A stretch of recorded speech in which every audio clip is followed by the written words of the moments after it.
الحمد لله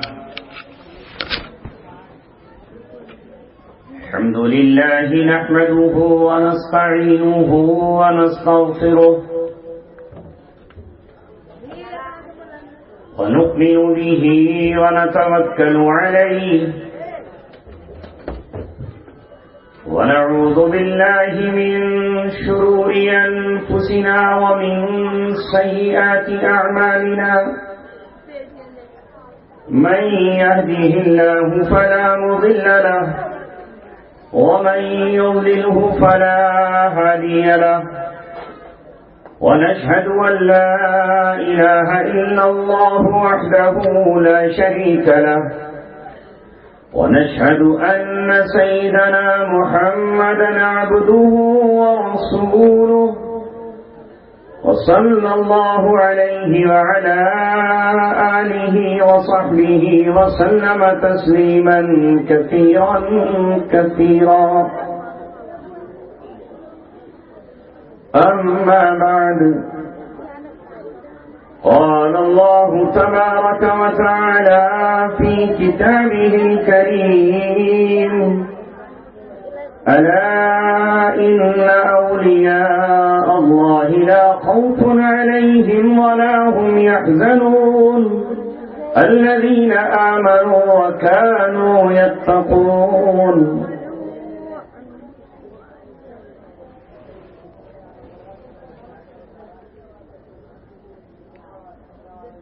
صدق الله العلي العظيم. یہ آگے کی کرسیوں سے بچے کو ہٹا دیے گا. اڑ رہے ہیں پیچھے جاؤ, ان بچوں کو نکال دیجیے. جو بڑے حضرات پیچھے کھڑے ہو آگے آ جائیں, آگے آ جائیں.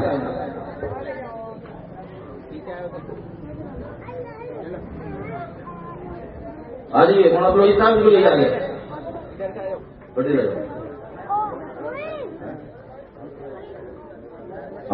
آگے جی. جو بڑے حضرات کھڑے ہو آگے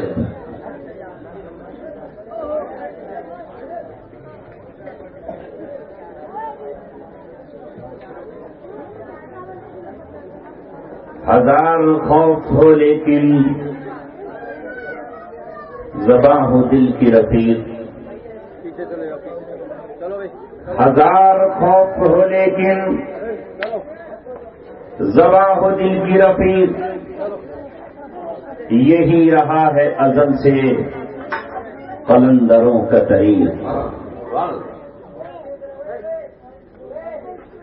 محترم حضرات, نوجوانان اسلام, آج کے اجلاس کا عنوان حضرت مولانا جاوید صاحب دامت برکاتہم جو آج کے جلسے کی نظامت فرما رہے ہیں بیان فرما چکے. ہم آج اولیاء کرام کا ذکر کرنے کے لیے بیٹھے ہیں, ان کی نسبت حاصل کرنے آئے ہیں. اور میں اس کے ساتھ یہ بھی عرض کرتا ہوں کہ ہم اپنی قوم, اپنی ملت اور اپنے نوجوانوں کو اولیاء کرام کے مقام کے ساتھ کچھ غلط فہمیاں بھی دور کرنے کے لیے حاضر ہوئے. قرآن کس کو ولی کہتا ہے؟ اللہ تبارک و تعالیٰ کی نظر میں اولیاء کون ہے؟ جسے ہم ولی کہیں وہ ولی ہے, جسے اللہ تبارک و تعالیٰ ولی کہے وہ ولی ہے. یہ آج ہم سب کی ذمہ داری ہے کہ ہم یہ سمجھیں کہ اللہ تبارک و تعالیٰ نے ہم پر جو 5 وقت نماز فرض کی ہے, اس نماز میں ایک سورہ فاتحہ ہے جو ہر نماز کی رکعت میں پڑھی جاتی ہے. اس میں اللہ تبارک و تعالیٰ نے ہمیں ایک دعا کرنے کے لیے کہا ہے, اور وہ ہے اہدنا الصراط المستقیم. اے اللہ ہمیں سیدھا راستہ دکھا دیجیے. پھر سیدھے راستے کی تشریح کرتے ہوئے اللہ تعالیٰ نے پھر ہمیں سکھایا صراط الذین انعمت علیہم، ان لوگوں کا راستہ دکھائیے جن پر آپ نے انعام کیا ہے، جن پر تو نے کرم و فضل کی برسات کی ہے، جن پر تیری انعامات کی بارشیں ہوئی ہیں، ان کا راستہ ہمیں دکھائیے.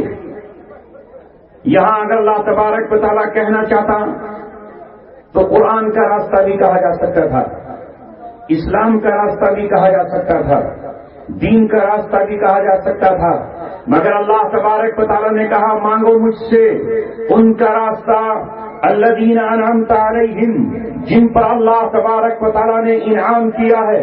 پھر ایک قرآن کی تفسیر قرآن کی دوسری آیت کرتی ہے القرآن یفسر بعضہ بعضا، قرآن کی ایک آیت یہاں ہے، تفسیر اس کی دوسری آیت.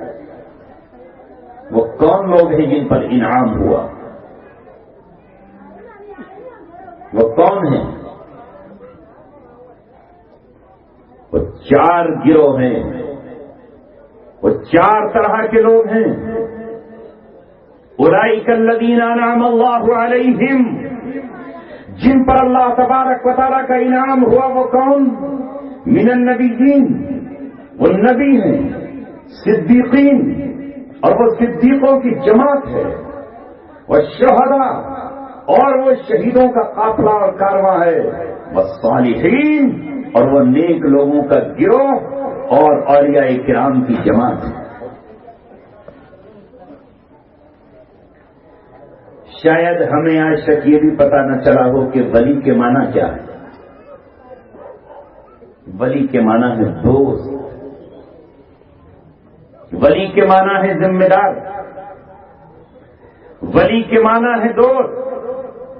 لہذا اولیاء اللہ کے معنی ہوئے اللہ تبارک و تعالیٰ کے دوست، جنہیں اللہ تبارک و تعالیٰ نے دوست بنایا وہ ولی کہلائیں گے. ان کو اللہ تبارک و تعالیٰ نے قرآن کریم میں بیان کیا، میں اس پر بعد میں آؤں گا. یہ سلسلہ قیامت تک جاری رہے گا. کوئی یہ نہ سمجھے کہ آج اللہ تبارک و تعالیٰ کے ولی نہیں ہیں. علماء کرام نے اس بات پر قسم اٹھائی ہے کہ قیامت تک ولیوں کا سلسلہ جاری رہے گا، اور قرآن کی اس آیت سے دلیل دی ہے یا ایھا الذین آمنوا اتقوا اللہ وکونوا مع الصادقین. ہم سے اللہ تبارک و تعالیٰ نے کہا اے ایمان والو اللہ تبارک و تعالیٰ سے ڈرو اور سچے لوگوں کے ساتھ رہو. ظاہر ہے کہ قرآن قیامت تک رہے گا، اور یہ آیت قیامت تک آنے والے ایمان والوں سے کہتی ہے کہ تمہیں سچوں کے ساتھ رہنا ہے. تو یہ سچے قیامت تک باقی رہیں گے. ایسا نہیں ہے کہ ولایت حسن بصری پہ ختم ہو گئی ہو، ایسا نہیں ہے کہ ولایت رابعہ بصریہ پہ مکمل ہو گئی ہو، ایسا نہیں ہے کہ ولایت جنید بغدادی پہ پوری ہو گئی ہو، ایسا نہیں ہے کہ نظام الدین اولیاء کے بعد کوئی دنیا میں ولی نہ آئے، ایسا بھی نہیں ہے کہ کل بایزید بستامی تھے تو آج کوئی ولی نہ ہو. اگر کل بایزید بستامی تھے، نظام الدین اولیاء تھے، بختیار کاکی تھے، خواجہ باقی باللہ تھے، معین الدین چشتی اجمیری تھے، شیخ عبد القادر جیلانی تھے، خواجہ بہاؤالدین نقشبندی تھے، شہاب الدین سہروردی تھے، تو آج بھی اللہ تبارک و تعالیٰ نے روئے زمین پر اپنے ولیوں کو بھیجا ہوا ہے. ملک شام ابدال وہاں رہتے ہیں، رہیں گے اور قیامت تک موجود رہیں گے. دنیا کا کوئی خطہ ایسا نہیں ہے جہاں اللہ تبارک و تعالیٰ سے محبت کرنے والے اور اس سے پیار کرنے والے اس کے دوست موجود نہ ہوں. لیکن دیکھنے کے لیے معرفت والی آپ چاہیے. اے میرے عزیزوں، نوجوان دوستوں اور ساتھیوں، سب سے اعلیٰ مقام روئے زمین پر محمد رسول اللہ صلی اللہ علیہ وسلم کا ہے، اس لیے کہ آپ رسولوں کے امام ہیں، محمد رسول اللہ صلی اللہ علیہ وسلم کا سب سے اونچا مرتبہ ہے، اس لیے کہ آپ خاتم النبیین ہیں، آپ صلی اللہ علیہ وسلم سید الاولین والآخرین ہیں، آپ امام الانبیاء والمرسلین ہیں، آپ سے اونچا کسی کا مقام نہیں، آپ سے اعلیٰ کسی کا درجہ نہیں، آپ سے افضل کوئی نہیں ہے۔ آپ صلی اللہ علیہ وسلم کے بعد پھر مقامات آتے ہیں رسولوں کے، رسولوں میں بھی اللہ تعالیٰ نے فرمایا تلک الرسل فضلنا بعضهم على بعض، یہ رسولوں کا گروہ ہے جن میں ہم نے ایک کو دوسرے پر فضیلت بخشی۔ پھر ذکر آتا ہے نبیوں کا، پھر نبیوں کی تصدیق کرنے والے صدیق، اس امت کا سب سے اعلیٰ سب سے افضل فرد محمد رسول اللہ کے بعد کون؟ میں آپ سے سوال کر رہا ہوں، محمد رسول اللہ کے بعد مقام صدیقیت پر فائز، نبوت کے بعد مقام ہے صدیقیت کا، تو سب سے افضل کون، سب سے اعلیٰ کون، سب سے برتر کون؟ یقیناً آپ کے دل کی دھڑکن سے آواز آ رہی ہوگی، وہ ہیں ابو قحافہ کے بیٹے ابو بکر صدیق رضی اللہ تعالیٰ عنہ، جن کو اللہ تبارک و تعالیٰ نے محمد رسول اللہ کے خلیفہ اور آپ کے نائب، آپ کے دوست اور آپ کے ساتھی کی حیثیت سے منتخب کیا۔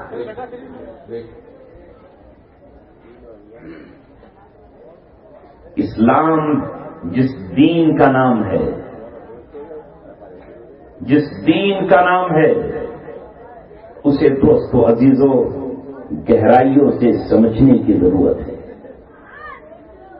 جس کا جو مقام ہے وہ مقام اپنے مقام پر رہے۔ ہمارے یہاں تو ہمیں معلوم ہے خانہ کعبہ میں نماز پڑھنے کا ثواب کتنا ہے، بتاؤ کتنا ہے؟ مجمع میں سے آواز نہیں آ رہی، اسٹیج پر تو علماء ہیں وہ تو بتا ہی دیں گے کتنا ہے۔ 1 لاکھ 1 لاکھ، اور مسجد نبوی میں 50,000۔ گھبرا مت جانا، یہ تو آدھا ہو گیا۔ خانہ کعبہ کا نام، مسجد حرام، بیت اللہ، ایک سجدہ 1 لاکھ کے برابر، مسجد نبوی 50,000، بیت المقدس 50,000، اللہ تبارک و تعالیٰ کا گھر خانہ کعبہ ہے۔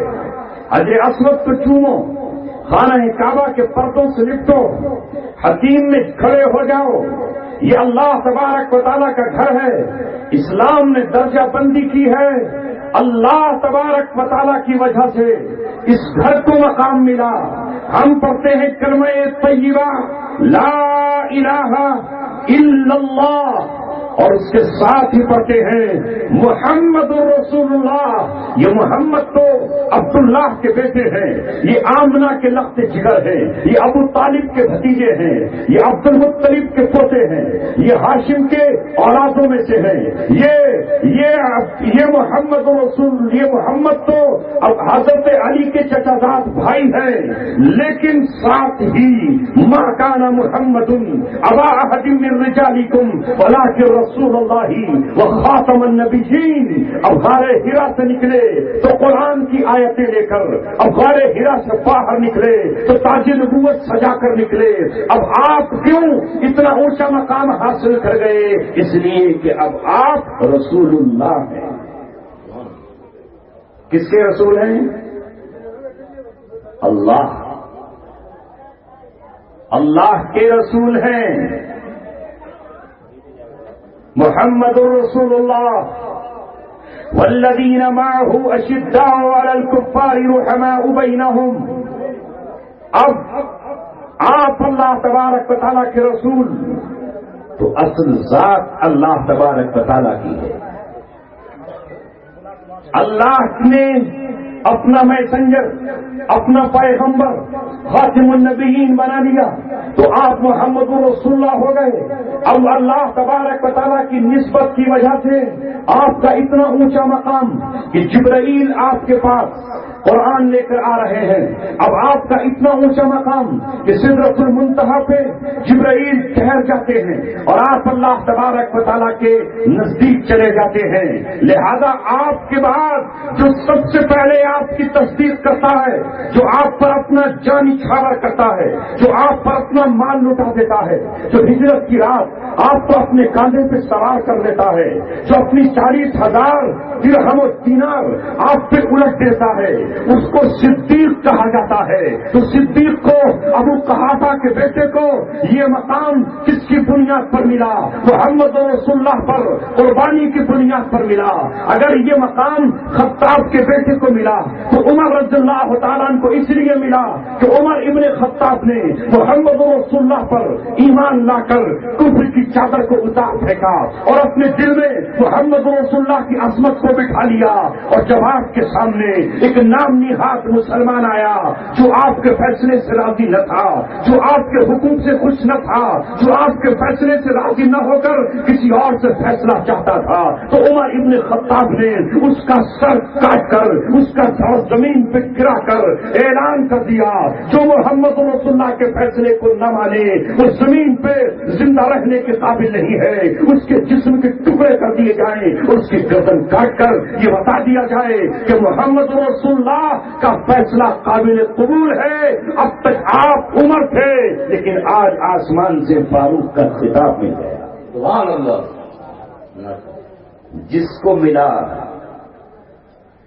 محمد رسول اللہ کی نسبتوں سے ملا، جس کو ملا محمد رسول اللہ کی نسبتوں سے ملا۔ آؤ ولیوں کے امام کی طرف چلتے ہیں، کیونکہ ان ولیوں کے بھی تو امام ہیں۔ کون ہے ان کے امام؟ ان ولیوں کے امام بھی محمد رسول اللہ ہیں۔ جب آپ نبیوں کے امام، جب آپ صدیقین کے امام، جب آپ شہیدوں کے امام، جب آپ انبیاء کرام کے امام، تو ان کے بھی امام آپ ہیں۔ لیکن ہماری اور آپ کی اصطلاح میں سلسلہ پہنچ جاتا ہے ولیوں کی امامت کا حضرت علی مرتضیٰ پر۔ تو علی مرتضیٰ کا یہ مقام کیوں ہے؟ ہم انہیں حیدر کرار کیوں کہہ رہے ہیں؟ انہیں ہم شیر خدا کیوں کہہ رہے ہیں؟ انہیں ہم صاحب ذوالفقار کیوں کہہ رہے ہیں؟ ان کے باپ کو یہ مقام کیوں نہ ملا؟ باپ تو نبی کا چچا ہے، باپ کا نام تو ابو طالب ہے، لیکن یہ باپ محمد رسول اللہ پر ایمان نہیں لایا۔ محمد رسول اللہ سے محبت تو کرتا تھا اس بنیاد پر کہ آپ بھتیجے ہیں، محمد رسول اللہ سے پیار تو کرتا تھا اس لیے کہ میرے بھائی کی اولاد ہے، محمد رسول اللہ پہ جان تو چھڑکتا تھا یہ چچا اس لیے کہ میرے والد کی وصیت ہے کہ میرے اس پوتے کی آنکھ میں آنسو نہ آنے دینا۔ لیکن یہاں محبت تو کی، ایمان نہ لایا، اتباع نہ کی، اپنے بیٹے کی طرح محمد رسول اللہ کے نقش قدم پر نہ چلا تو جہنم میں ابو طالب آگ کی جوتیاں پہنے ہوئے ہے، اور علی محمد رسول اللہ کے در سے مولا کا خطاب حاصل کر چکا ہے۔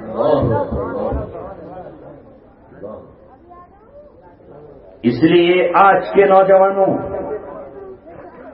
اور اے مسلمانوں، سب کچھ محمد رسول اللہ سے ملا۔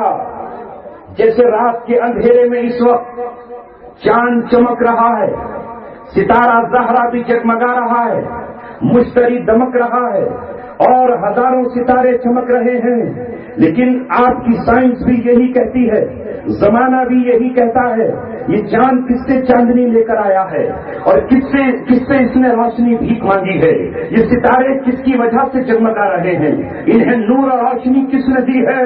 آپ کہو گے، سائنٹسٹ کہے گا یہ تو سورج سے روشنی لے کے چمک رہے ہیں، یہ سورج سے ادھار مانگ کر کے روشنی لائے ہیں، لہذا آفتاب نبوت تو محمد رسول اللہ صلی اللہ علیہ وسلم کی ذات ہے۔ اگر عمر چمک رہے ہیں، اگر علی دمک رہے ہیں، اگر عثمان مہک رہے ہیں، اگر خواجہ خواجہ قطب الدین بختیار کاکی کو لوگ آج محبت کی نظروں سے دیکھ رہے ہیں. اگر آج اجمیر میں آپ جا رہے ہیں خواجہ معین الدین چشتی اجمیری کے یہاں، اگر کلیئر میں کسی کی طرف کوئی وابستہ ہو کر کے جا رہا ہے تو یہ روشنی کہاں سے آئی ہے، یہ نور کہاں سے آیا ہے، یہ روحانیت کہاں سے آئی ہے؟ سب کو ملا ہے محمد رسول اللہ کے در سے.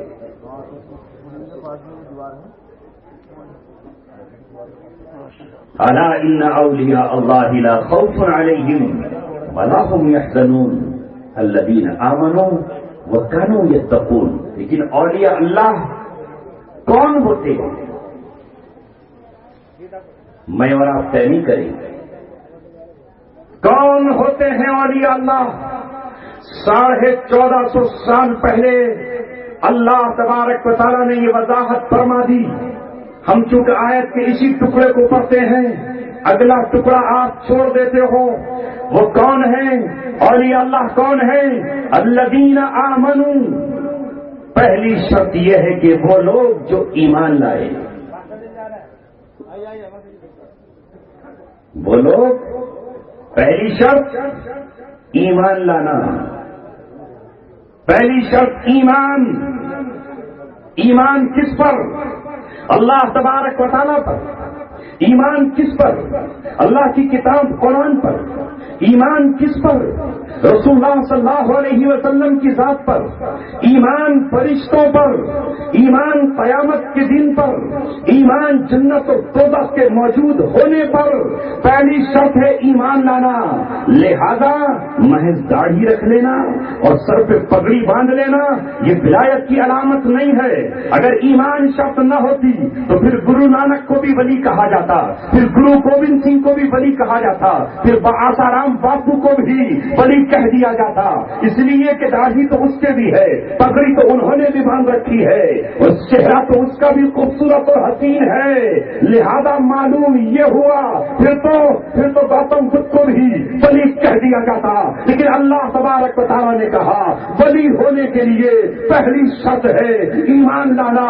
پہلے وہ میرے محبوب پر ایمان لے کر آئے، پہلے وہ میری ذات پر ایمان لے کر آئے اور یہ کہے کہ اللہ تبارک و تعالیٰ لم یلد ولم یولد ولم یکن لہ کفوا احد. اللہ تبارک و تعالیٰ اکیلا ہے، تنہا ہے، اس کے برابر کوئی نہیں ہے، اس جیسا کوئی نہیں ہے. نہ صفات میں اس کی کوئی شریک ہے، نہ ذات میں اس کے کوئی شریک ہے، نہ وہ کسی کا بیٹا ہے، نہ اس کے کوئی اولاد ہے. پہلے ایمان لائے، یہ ہے ولی ہونے کے لیے نمبر 1 شرط.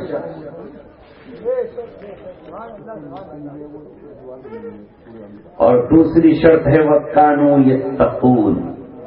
اور وہ کیا ہوں؟ متقی بھی ہوں، اللہ تبارک و تعالیٰ سے ڈرتے ہوں، خوف کھاتے ہوں، دل میں تقویٰ ہو.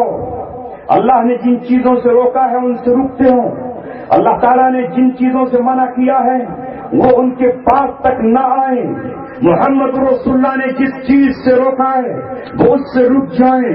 محمد رسول اللہ نے کس چیز سے روکا ہے؟ محمد رسول اللہ نے روکا ہے نشہ آور چیزوں سے. لہذا آپ نے فرمایا کل مسکر خمر، ہر نشہ شراب ہے، وکل خمر حرام، اور ہر حرام اور ہر شراب حرام ہے. لہذا وہ شخص جو نشہ کرتا ہو، جو چرس پیتا ہو، جو بھانگ پیتا ہو، جو شراب کے جام پیتا ہو، جو سگریٹ میں رکھ کر کے نشے کا عادی ہو، اس کا ولایت سے کیا تعلق ہے؟ وہ ولی کیسے ہو سکتا ہے؟ وہ ولیوں کی دھن نہیں ہو سکتا. وہ تو دشمن ہے اللہ کے رسول کا. اس لیے کہ اللہ کے رسول نے شراب اور نشہور چیزوں کو حرام قرار دیا ہے. قرآن کریم نے کہا ہے جوا حرام ہے، لاٹری کی ٹکٹ حرام ہے، سٹا حرام ہے. لہذا جو شخص ہرے کپڑے پہن لے یا گیروے کپڑے پہن لے یا اپنی زلفوں کو دراز کر لے اور اس کے بعد وہ سٹے کے نمبر بتاتا ہو اور جوئے کی طرف لوگوں کو اکساتا ہو، اس کا کیا تعلق ہے کہ وہ ولی کہلائے؟ وہ ولی نہیں، وہ اللہ تبارک و تعالیٰ کے دشمنوں میں اس کا شمار ہے. ولیوں کا ذکر تو سننے آئے ہو، ولیوں کی علامت بھی سمجھ لو. موجودہ حالات میں آج نوجوانان اسلام ہر اس شخص کو جسے وہ یہ سمجھتے ہیں کہ اس کے ہاتھ میں ایک لمبی سی لاٹھی ہو جو سیدھی نہ ہو بلکہ ٹیڑھی ہو، کھردری ہو، سانپ جیسا اس کا پھن ہو، تو سمجھتے ہیں کہ یہ آ گیا کوئی ولی اور اس کے پیچھے دوڑنے لگتے۔ معاف کیجیے گا، میں آپ کو راضی کرنے نہیں آیا۔ کل قیامت میں اللہ تبارک و تعالیٰ کے سامنے ہمیں جواب دینا ہے۔ اللہ نے 1450 برس پہلے کہا تھا کہ ولی کون ہے؟ جن پر کوئی خوف نہیں ہوتا، جن پر کوئی غم نہیں ہوتا، یہ وہ ہیں جن پر پہلی شرط ہے کہ وہ ایمان لائیں اللہ تبارک و تعالیٰ پر، اس کی کتاب پر، وَكَانُوا يَتَّقُونَ، اور وہ متقی بھی ہوں، حرام کے لقمے ان کے پیٹ میں نہ جائیں، وہ حرام کا لباس نہ پہنے، وہ حرام کی دولت سے بچتے ہوں۔ یہی وجہ ہے کہ جتنے اولیاء کرام کو آپ دیکھیں گے جنہیں اتنا اونچا مقام ملا ہے، انہوں نے ہمیشہ بادشاہوں کے تاج اپنی ٹھوکروں میں رکھے، انہوں نے ہمیشہ بادشاہوں سے نبض آزمائی کی ہے۔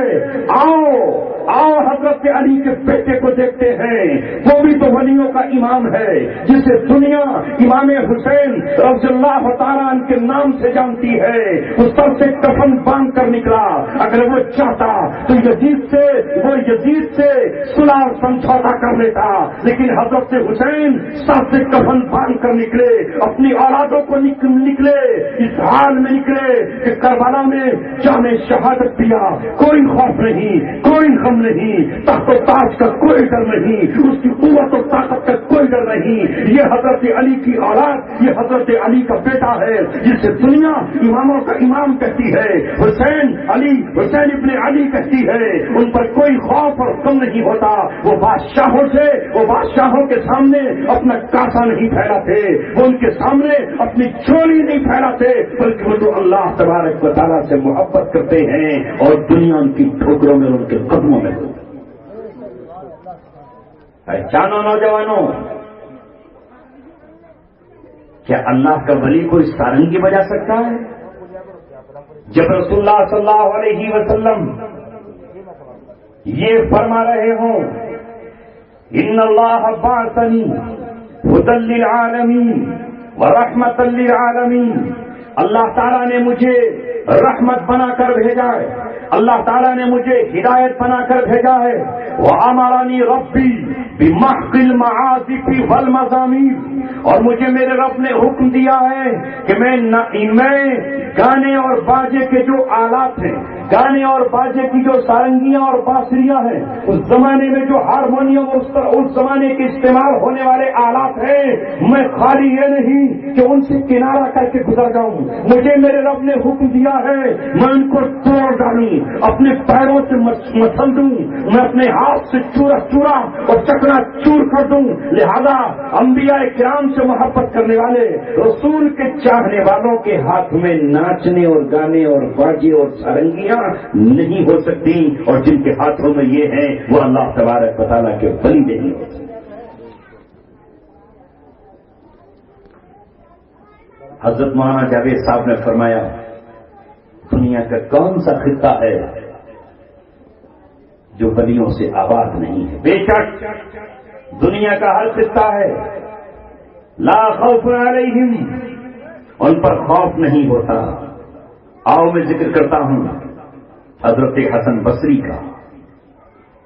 سارے ولیوں کا سلسلہ حسن بصری سے جا ملتا ہے، اور حضرت حسن بصری کا حضرت علی سے جا ملتا ہے، اور حضرت علی کا محمد رسول اللہ سے جا ملتا ہے۔ لیکن یہ حسن بصری کون؟ آج ہماری نظر میں ولی کا جو تصور ہے، معاف کیجیے گا، عوام سے لے کر خواص تک یہ ہے کہ وہ ایک جھونپڑی میں بیٹھا ہو اور لوگوں سے کٹا ہوا ہو، وہ زمانے سے دور ہو، حالات سے پنجہ ڈالنے کی اس میں ہمت نہ ہو، ظلم و جبر کے خلاف وہ بول نہ سکتا ہو، وہ خانقاہ میں بیٹھا ہو، اللہ اللہ تو کر رہا ہو، لیکن اس کے برابر میں کوئی تڑپ رہا ہے، اس سے کوئی سروکار نہ ہو، اس کے برابر میں ناچ اور میوزک کی محفلیں لگ رہی ہیں، اسے کوئی سروکار نہ ہو، نہیں، یہ ولی کا تصور 1400 سال پہلے نہ تھا، آپ کے زمانے سے پہلے نہ تھا، یہ تو روحانیت ہے، یہ تو عیسائیوں کا دین ہے، محمد رسول اللہ سے جنہوں نے محبت کی ہے، تاریخ گواہ ہے، تاریخ گواہ ہے۔ حسن بصری رحمت اللہ علیہ کے زمانے میں حجاج بن یوسف بس وقت کا ظالم موجود ہے، جس نے صحابہ کو قتل کیا، جس نے تابعین کی گردن پر چھریاں چلائیں، جس نے سعید بن جبیر کا خون بہایا، لیکن اللہ اکبر، بغداد کی سرزمین پر، بصرہ کی سرزمین پر یہ حسن بصری ہے جو علی اعلان یہ کہتا ہے کہ حجاج بن یوسف ظالم ہے، نہ اس کی تلوار سے ڈرتے ہیں، نہ اس کے ظلم سے کانپتے ہیں۔ ایک طرف ولایت کا مقام ہے، لوگوں کے دلوں کو ایمان سے منور کر رہے ہیں، ان کی روح کو بیدار کر رہے ہیں، ان کے سینوں پر لگا ہوا زنگ دھو رہے ہیں، اور دوسری طرف وقت کے فرعونوں کی آنکھوں میں آنکھیں ڈال رہے ہیں۔ پہچانو، غور کرو، کون ہے اللہ تبارک و تعالیٰ کے ولی؟ جب وقت آیا اللہ تبارک و تعالیٰ کو یاد کرنے کا تو ذکر الہی میں مصروف ہیں، جب وقت آیا نماز کا تو مسجد میں کھڑے ہیں، جب وقت آیا تہجد کا تو رات کو کھڑے ہیں۔ صحابہ کا مقام ولیوں سے اوپر ہے، دنیا نے فیصلہ کیا ہے، امت مسلمہ کا فیصلہ ہے، اہل سنت والجماعت کا اجماع ہے، ولی ہو، قطب ہو، ابدال ہو، کتنا ہی اونچا مقام کیوں نہ ہو، لیکن ادنا سے ادنا صحابی کے مقام کو نہیں پہنچ سکتا۔ ایک طرف چاہے وہ ایسے کرنی ہی کیوں نہ ہو، لیکن وہ بلال کے درجے تک نہیں پہنچ سکتے، وہ زید بن ارقم کا مقام حاصل نہیں کر سکتے، وہ امیر معاویہ رضی اللہ تعالیٰ کا مرتبہ حاصل نہیں کر سکتے، اس لیے کہ انہیں محمد رسول اللہ کی صحبت ملی ہوئی ہے۔ مگر جو ولیوں سے اوپر کا مقام رکھتے ہیں ان کی کیا شان بیان کی گئی ہے، ہم رہبان اللیل و خراسان النہار، رات کو تم انہیں دیکھو تو مصلے پر کھڑے ہیں، تہجد پڑھ رہے ہیں، آنکھوں سے آنسو جاری ہے، مصلا بھیگا ہوا ہے، دامن آنسوؤں سے تر ہے، آستین آنسوؤں سے گیلی ہو گئی ہے، اور نماز فجر کے بعد گھوڑے پر زین کسی ہے، زین کسنے کے بعد اپنے کاندھے پہ ترکش لٹکایا ہے اور اپنی کمر پہ خنجر باندھا ہے، داہنے ہاتھ میں تلوار لی ہے، اور محمد رسول اللہ کے دین کو پھیلانے کے لیے کوئی سرزمین عراق نکل گیا اور کوئی ملک شام نکل گیا، کسی نے کسرا کے استبداد کو الٹ دیا، کسی نے شام میں اللہ اکبر کہا، کوئی افریقہ میں پہنچا، نغمہ توحید اس نے گنگنایا۔ یہ صحابہ کی شان، ہم رہبان اللیل و خراسان النہار، وہ صبح کو گھڑ سوار ہے اور رات کو مسلح کی پیٹھ پر عابد اور عبادت گزار ہے۔ سبحان اللہ۔ اے مسلمانوں، یہ ہے شان۔ جب حضرت حسین رضی اللہ تعالیٰ کی زندگی میں وہ وقت آیا کہ حکومت کی پٹری، حکومت کی ٹرین غلط پٹری پر پڑی، تو اب یہ نکل کھڑا ہوا۔ یہ کون نکلا؟ اس کا نام شبیر ہے۔ اسی کو علامہ اقبال نے اپنے زمانے میں کہا، نکل کر خانقاہوں سے ادا کر رسم شبیری۔ شبیر حضرت حسین کا نام ہے۔ اب تک وہ اپنے ہاتھ میں تسبیح لیے ہوئے تھا، اب اپنے ہاتھ میں تلوار اٹھا لے، اب اپنے ہاتھ میں خنجر اٹھا لے۔ نکل کھڑا ہو، کربلا تجھے آواز دے رہی ہے، بصرہ تجھے پکار رہا ہے، اٹھ کھڑا ہو، نکل کر خانقاہوں سے ادا کر رسم شبیری کہ فقر خانقاہی ہے، فقط اندو ہو دلگیری۔ آپ کہو گے تم 1400 برس پرانی تاریخ ہمارے سامنے دوہرا رہے ہو، ہمیں ہند کے اولیاء کی بات بتاؤ۔ آؤ میں ہندوستان کے اولیاء کی بات بتاتا ہوں۔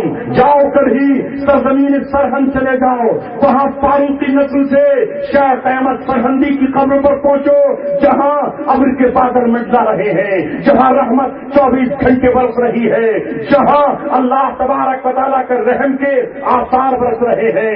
یہ کون ہے مجدد الفسانی؟ یہ وہ مجدد الفسانی ہے کہ جس نے جہانگیر کے خلاف اقدام کیا اور اکبر کے چلائے ہوئے دین الہی کے خلاف علم بغاوت بلند کیا اور لوگوں سے یہ کہا دین وہ ہے جو محمد رسول اللہ لے کر آئے ہیں، لہذا کافر کی بیٹی سے کل بھی نکاح جائز نہ تھا، آج بھی نکاح جائز نہیں ہے اور قیامت کی صبح تک جائز نہیں ہوگا۔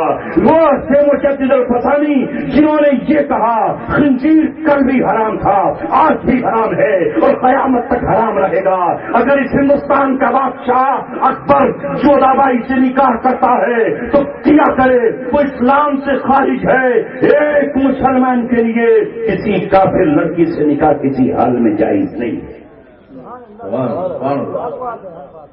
یہ ہے مجدد۔ آپ تو مجدد کا نام بھی نہیں جانتے، مجدد کسے کہتے ہیں اور ان کو الفسانی کیوں کہتے ہیں؟ بتائے کون؟ جلسے ہوتے ہیں تو سیرت پہ تذکرہ نہیں، نشانہ میں ہوتا ہوں، نشانہ میں ہوتا ہوں، نشانہ مسلمانوں کا کوئی ایک گروہ ہوتا ہے۔ اولیاء کرام کی تاریخی بتا دو۔ مجدد کے معنی ہے تجدید کرنے والا، جو گرد و غبار آ جاتا ہے کپڑوں پر آپ کے آتا ہے، آپ صابن لگا کے صاف کر دیتے ہیں کہ نہیں؟ آپ کی گاڑی پر کچرا آ جاتا ہے تو صاف کر دیا جاتا ہے۔ اسی طرح نبوت و محمد رسول اللہ پر ختم کوئی نبی نہیں آئے گا۔ آپ نے کہہ دیا لا نبی بعدی، میرے بعد کوئی نبی نہیں آئے گا، لہذا آپ قیامت تک کے لیے نبی ہیں۔ اب جو امت میں رسومات آئیں گی، اب امت میں جو باطل خیالات آئیں گے، جو غلط عقیدے آئیں گے، جو غیروں کی صحبت میں رہ کر ان کے رسم و رواج آئیں گے، انہیں کون صاف کرے گا؟ اللہ کے رسول نے فرمایا، اللہ تبارک و تعالیٰ نے مجھ سے وعدہ کیا ہے ان اللہ یبعث علی کل راس مئۃ من یجدد لها دینها۔ ہر 100 سال کے بعد اللہ ایک ایسی شخصیت کو بھیجے گا جو دین کو امت کے سامنے پیش کر کے دکھائے گی کہ یہ صحیح دین یہ ہے، آئینہ یہ ہے، دین کی تصویر یہ ہے۔ جب دین کو 1000 سال ہوئے اور دوسرا 1000 سالہ شروع ہوا تو شیخ احمد سرہندی آئے، اس لیے ان کو مجدد بھی کہا جاتا ہے اور الف ثانی کہا جاتا ہے۔ الف 1000 کو کہتے ہیں اور ثانی دوسرے کو کہتے ہیں۔ جب دوسرا 1000 سال آیا تو ہندوستان کے برہمنوں نے، ہندوستان کے رہنے والوں نے یہاں کے مسلمانوں سے ایمان چھیننا چاہا اور وہی ہوا چلائی جو ہوا آج چل رہی ہے، وہی خبر چلائی جو آج پورے دن ٹیلی ویژن پر چلتی رہی ہے، وہی خبر چلائی کہ مسلمانوں کا دین چھین لیا جائے گا۔ اکبر ہماری پشت پر کھڑا ہوا ہے، پہلے اکبر کو اپنا داماد بنایا، پہلے اکبر کو خریدا، اس کا ایمان خریدا، اس کی فوج، اس کی قوت، اس کی طاقت کے بل پر یہ چاہا کہ ہندوستان سے اب اسلام کا خاتمہ کر دیا جائے گا۔ جس طرح آج چاروں طرف جشن منائے جا رہے ہیں، چاروں طرف خوشیاں منائی جا رہی ہیں کہ ہندوستان میں اسلام اب چند دنوں کا مہمان ہے، یاد رکھو وہ اکبر جو بادشاہ تھا، تم تو بادشاہ بھی نہیں ہو، وہ ہمارا ایمان نہ چھین پایا، اسے پتا بھی نہ تھا کہ مجدد الفسانی کی شکل میں شیخ احمد سرہندی فاروقی خون جوالا مکھی بن کر اٹھے گا اور اسلام کی چنگاری ہر مسلمان کے سینے میں دبا کر چلا جائے گا۔ آج 1436 میں ہم اللہ تبارک و تعالیٰ کے فضل سے مجدد الفسانی کا نام بھی لے رہے ہیں اور اللہ ان کی قبر پہ کروڑوں رحمتیں بھی نازل کر رہا ہے۔ آمین۔ یہ کیا ہے؟ ابھی تو اس مٹی میں نہ جانے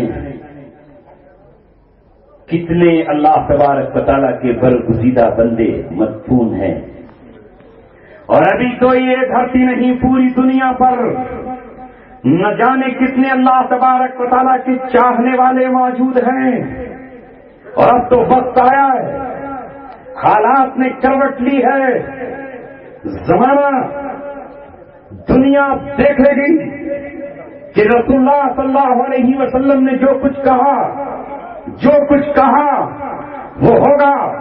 ہر 100 سال میں اللہ تبارک و تعالیٰ کسی مرد قلندر کو بھیجتا ہے جو زمانے کی الجھی ہوئی کتیوں کو سلجھا دیتا ہے، گرد و غبار کو چھانٹ دیتا ہے، شرک و بدعت کا خاتمہ کر دیتا ہے اور قما کر دیا جاتا ہے باطل طاقتوں کا۔ میں یہ عرض کر رہا تھا کہ آج ہمارے یہاں تو تصور یہ ہے کہ بزرگ کون ہے، ولی کون ہے، وہ جو آنکھ بند کر کے بیٹھا ہو اور اپنے ہونٹوں کو اس نے سی لیا ہو اور کوئی بات نہ کہے۔ نہیں، ہم کیا سمجھتے ہیں؟ ہم کیا سمجھتے ہیں ولی کون ہے؟ ولی کا دنیا سے کوئی تعلق نہیں ہو سکتا، ایسا تصور ہے نا۔ جو کسی قبر پہ بیٹھا ہو اسے ہم ولی سمجھ بیٹھتے ہیں، ایسا نہیں ہے۔ سنو مسلمانوں، سنو، نبوت کے ساتھ حکومت شامل ہو سکتی ہے تو ولایت کے ساتھ حکومت شامل کیوں نہیں ہو سکتی؟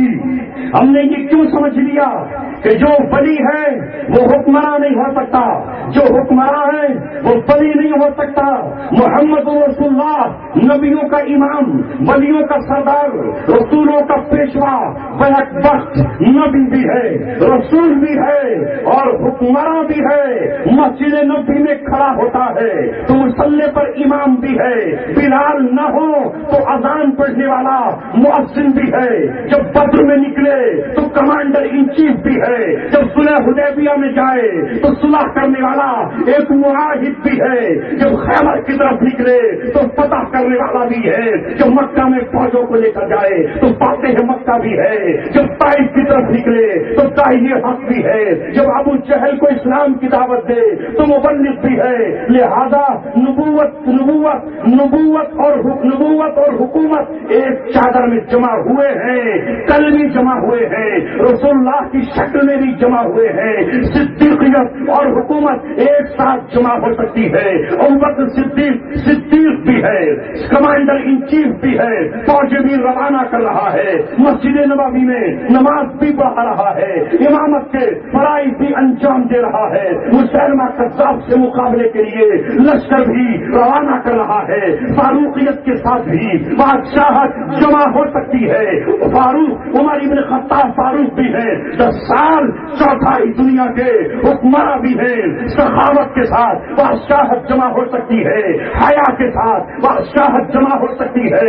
12 سال تک عثمان غنی حیا کا علم بردار بھی ہے، نبی کا داماد بھی ہے، قرآن جمع کرنے والا بھی ہے، قرآن پڑھنے والا بھی ہے، فوجوں کو روانہ کرنے والا بھی ہے، ملکوں پر قبضہ اور اقتدار کی چاہت میں روانہ کرنے والا بھی ہے، شہادت کا جام پینے والا بھی ہے۔ کون کہتا ہے کہ ولایت کے ساتھ حکومت جمع نہیں ہو سکتی؟ آؤ ولیوں کا امام علی کی طرف نظر اٹھا کے دیکھتے ہیں، وقت کے حکمراں بھی ہیں، 6 سال تک حکمرانی بھی کرتے ہیں، ولایت کی گتھیاں بھی سلجھا دیتے ہیں۔ لہذا کیوں کہتے ہو کہ اورنگزیب عالمگیر صرف حکمراں تھے؟ وہ حکمراں ہونے کے ساتھ ولی کامل بھی تھے۔ اللہ تبارک و تعالی یہ ہم نے آج تصور بٹھایا ہے، ہم نے الگ کیا ہے کہ ولایت کے ساتھ حکومت جمع نہیں ہو سکتی، یا حکومت کے ساتھ ولایت جمع نہیں ہو سکتی۔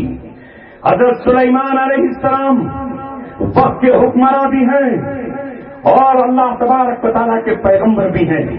داؤد علیہ السلام اس زمانے کی جو اسلحے کی فیکٹریاں ہیں ان کے چیف بھی ہیں، زرہ بناتے ہیں، ہتھیار بناتے ہیں، بادشاہ بھی ہیں۔ قرآن تو اس وقت نہ تھا، زبور کو پڑھنے والے بھی ہیں۔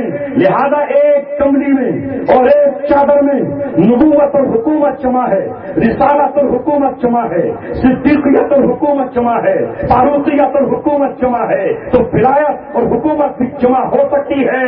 تم نے تو ولی سمجھ لیا چلم میں سلفا پینے والے کو کہ یہ ولی ہے جو سٹے کے نمبر بتائے۔ اسے ولی سمجھتے ہو اور کہتے ہو لکڑ شاہ. لکڑیاں بھی ولی ہو جاتی ہیں. لکڑ شاہ. اللہ حفاظت فرمائے.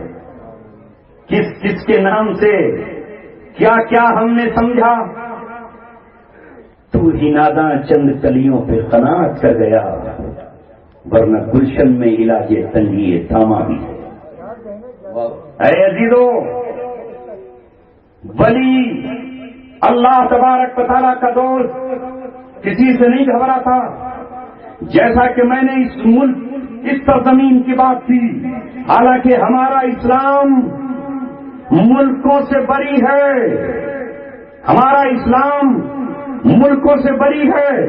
جیسا کہ ماں نے فرمایا، لاکھ ٹکڑے ہو جائیں زمینوں کے، ہزاروں خاردار پاڑے لگا دی جائیں، سینکڑوں دیواریں تعمیر کر دی جائیں، ہزار سمندر بیچ میں پڑے، جس طرح ولیوں کی ولایت کو نہیں بانٹا جا سکتا، اسلام کے رشتے کو بھی نہیں بانٹا جا سکتا.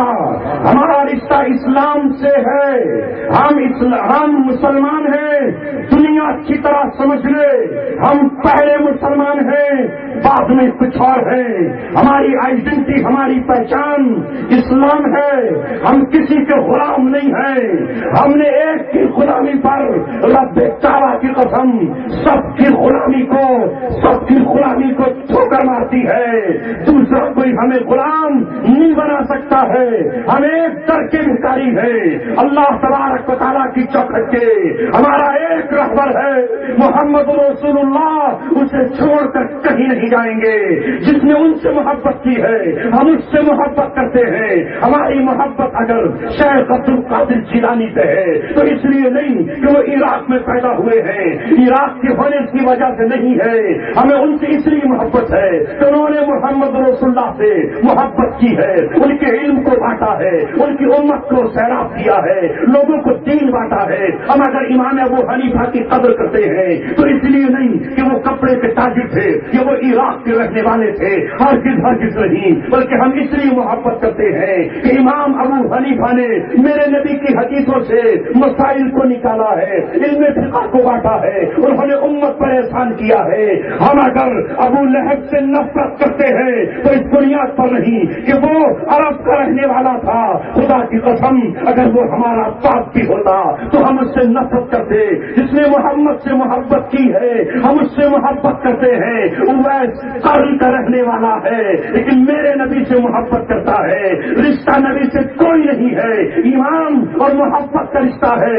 ہم اویس قرنی سے محبت کرتے ہیں. ہم جنید بغدادی سے اس لیے محبت کرتے ہیں کہ وہ میرے نبی کا چاہنے والا تھا. جس نے نبی کے لفظوں کو جمع کیا ہم نے اسے محدث کہا. جس نے نبی کی حدیثوں سے علم فقہ کو نکالا ہم نے اسے فقہ کہا. جس نے نبی کا قرآن، نبی پہ اترنے والی کتاب قرآن پڑھی ہم اس سے محبت کرتے ہیں. جس نے نبی کے قرآن کی تفسیر کو بیان کیا ہم اس سے محبت کرتے ہیں.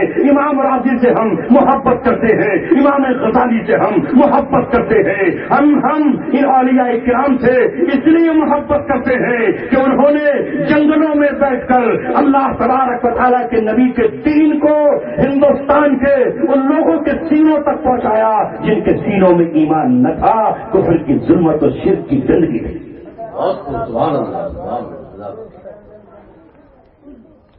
اللہ اکبر. اسلام کے دامن میں کیسے موتی ہیں.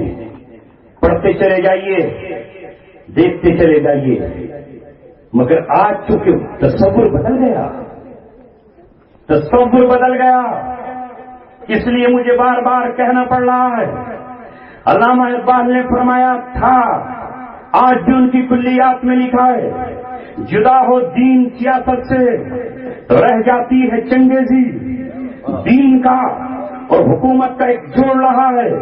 اللہ تبارک و تعالیٰ نے اس کو علیحدہ نہیں کہا. اللہ تبارک و تعالیٰ نے تو ایک ساتھ بیان فرمایا ہے، مگر ہم نے آج یہ سمجھ لیا کہ ولی وہ ہے جو کسی قبر پر بیٹھا ہوا ہو، جو عورتوں سے بیعت لے رہا ہو، جو عورتوں سے مسافر کر رہا ہو، جو عورتوں سے ٹانگیں دبا رہا ہو، جو عورتوں کی زلفوں سے کھیل رہا ہو، جو نوجوانوں کو زنا کاری کی دعوت دے رہا ہو، بدنصیبی سے ہم نے اسے ولی سمجھ لیا ہے۔ رب کعبہ کی قسم، اگر یہ دور شیخ، یہ دور خواجہ معین الدین چشتی اجمیری کا ہوتا، معین الدین چشتی اجمیری تنہا نہیں آئے تھے، شیر شاہ سوری کے ساتھ آئے تھے۔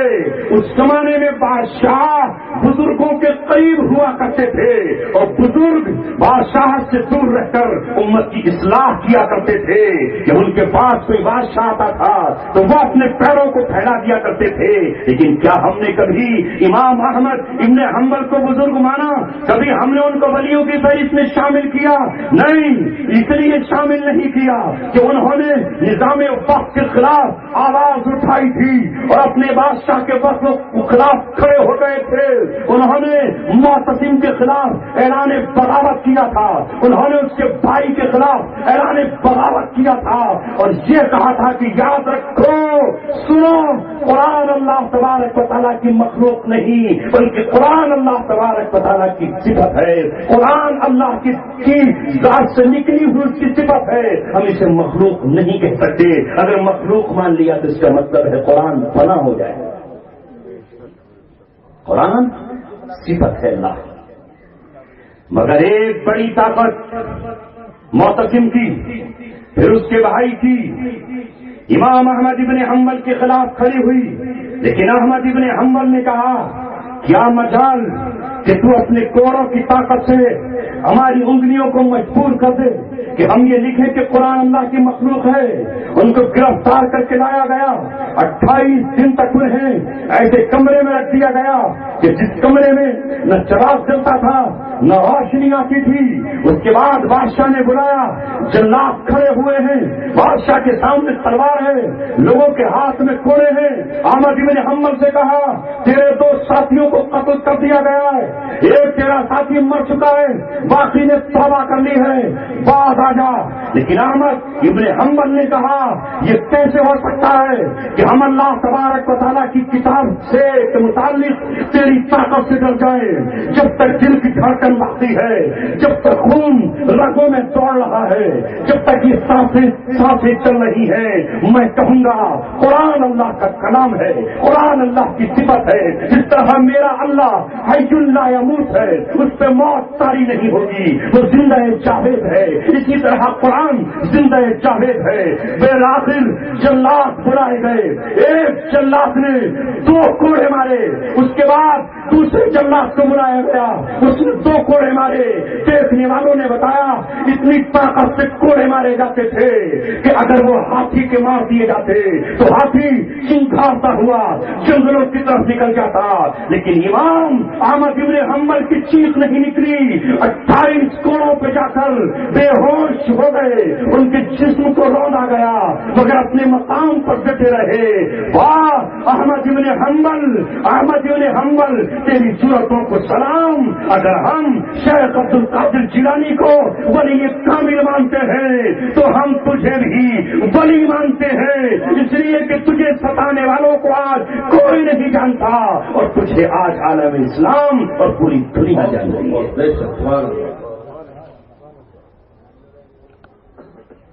الذین آمنوا وکانوا یتقون۔ میرے عزیزوں اور دوستوں، یہی وہ دہلی ہے جہاں اپنے شاہ ولی اللہ کا ذکر سنا۔ شاہ ولی اللہ آج بھی قبرستان مہدیان میں اپنے بیٹوں کے ساتھ موجود ہیں۔ یہ تھے اللہ تبارک و تعالیٰ کے ولی۔ ہندوستان میں کتنے ہی فرقے ہوں، اہل سنت والجماعت کے شاہ ولی اللہ کا کوئی انکار نہیں کرتا، مگر شاہ ولی اللہ محدث دہلوی وہ ہے جو حجت اللہ البالغہ بھی لکھتا ہے، اسلام کی انسائکلوپیڈیا لکھتا ہے، وہ ہے جو خلافہ کی تاریخ ازالۃ الخفا لکھتا ہے، وہ وہ شاہ ولی اللہ جو علم حدیث کو مکہ معظمہ سے لے کر آتا ہے، جس کا بیٹا شاہ عبد العزیز ہے، جس کا بیٹا شاہ رفیع الدین ہے، جن کے بیٹوں نے ہندوستان میں قرآن کا ترجمہ فارسی زبان میں کیا، جن کے بیٹوں نے قرآن کا ترجمہ لفظ بلفظ اردو زبان میں کیا، مگر جب اس ہندوستان میں لال قلعے کی طرف مرہٹوں نے اپنے گھوڑوں کو لانا شروع کیا اور مسلمانوں کی بیٹیوں کی طرف نظریں دوڑانا شروع کی، تو شاہ ولی اللہ نے اسلام کی تشریح کرتے ہوئے احمد شاہ ابدالی کو خط لکھا اور احمد شاہ ابدالی سے کہا، اے ابدالی، تجھے اللہ تبارک و تعالیٰ کا واسطہ، ہم تیری طرف نظریں اٹھا کر دیکھ رہے ہیں، ہماری بہنیں تجھے آواز دے رہی ہیں، ہماری بیٹیاں تیری راہ تک رہی ہیں۔ سرزمین افغانستان سے 1761 میں احمد شاہ ابدالی آئے اور پانی پت کے میدان میں آ کر یہ کہا، تمہارے ایک ولی نے مجھے آواز دی تو یہ کیسے ہو سکتا تھا کہ میں دریائے آمو کو پار نہ کروں؟ میں دریاؤں کو پار کرتا ہوا یہاں آیا اور یہاں کر یہ بتایا کہ محمد رسول اللہ کا دین یہ کہتا ہے، وَإِنِ اسْتَنصَرُوكُمْ فِي الدِّينِ فَعَلَيْكُمُ النَّصْرُ، دین کی بنیاد پر دنیا کے کسی خطے سے اگر آپ کو آواز لگے تو آپ کی ذمہ داری ہے کہ آپ اپنے گھوڑوں پر کوچ کرتے ہوئے وہاں پہنچ۔ شاہ ولی اللہ محدث دہلوی آج ہندوستان پر لوگ حکمرانی کے خواب دیکھ کر ناداؤں پڑھا ہیں۔